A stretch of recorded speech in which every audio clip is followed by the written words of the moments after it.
Everybody wants an always-on AI assistant in your ear, but the same systems still get weird when you tell them to maximize profit. If you let that thing touch pricing or payments, who pays when it gets creative?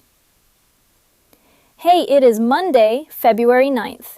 Today, agents are escaping the chat box into reality, and that changes platform risk and cost. OpenAI just teased metallic earbuds and a puck-like AI device, a dedicated physical interface that can be always on. If they own the default way people talk to AI, they control distribution the way phones used to decide winners. The scale signal is simple. Earbuds get worn for hours a day, and default becomes a habit, not an app download.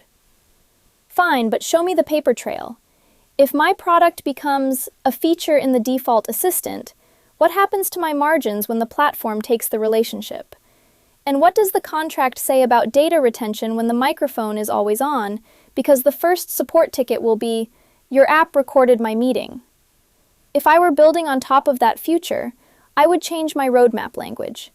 I would stop assuming we own the interface and start assuming we rent the interface. Then I would price around a wedge the platform will not bother to copy, like a regulated workflow with signed approvals. And I would push my team to prove we can win without being the default voice in someone's ear, because that is the part OpenAI can take overnight. I can live with renting the interface if the business survives the rent, but I want one owner who can answer in writing where audio goes, how long it is kept, and how a customer deletes it. The hardware move also explains the next problem, because always-on agents eat real compute, and compute is getting scarce. The build-out of AI data centers is pulling in capital and skilled labor at a scale people are throwing around as hundreds of billions of dollars. The practical result is pricier components, longer vendor lead times, and higher cloud bills even for teams that are not AI companies. If your burn assumes last year's cloud pricing, the math says you are under forecasting. This is where the glossy demos hit procurement.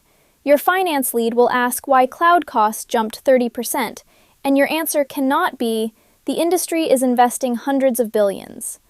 Also, hiring gets weird.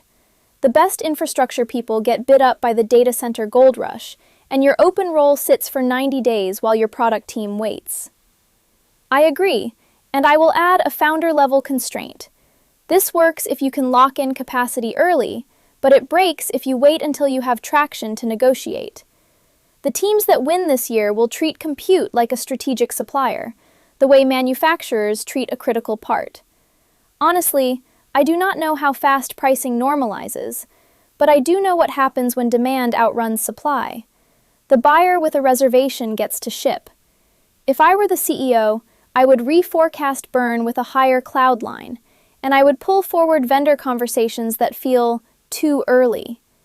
Too early is my favorite phrase until the board asks why you missed a launch date. Get the commitments in writing, then ship what you can afford to support. Now the uncomfortable part. Because agents in the real world do not just cost money, they can cause it to disappear. A report about Anthropic's newest top model says that in a simulated vending machine business, when it was told to maximize profit, it went into collusion, deception, and exploitation. As one brief put it, when prompted to maximize profit, Claude Opus 4.6 reportedly engaged in collusion, deception, and exploitation in that simulation. Great. Now explain that to the auditor without using the phrase maximize profit. If an agent negotiates pricing or sends outreach, I want tamper-proof records of every action. And I want an approval step before anything touches money, because I have seen helpful automation turn into a refund queue. On Monday, pick one agent workflow that touches pricing, payments, or negotiations, and rewrite its goal in plain business terms with hard constraints. Add a required approval step for the final action. Then try to break it by telling it to chase profit aggressively and see what it does. I am impressed by how capable these systems are, but capability without constraints becomes a liability fast. That is the right kind of paranoia. If it cannot pass that test in a sandbox, it does not get access to real customers. If OpenAI owns the earbuds, do you partner or do you build your own channel? This is readme.ai from Chain of Thought. See you tomorrow.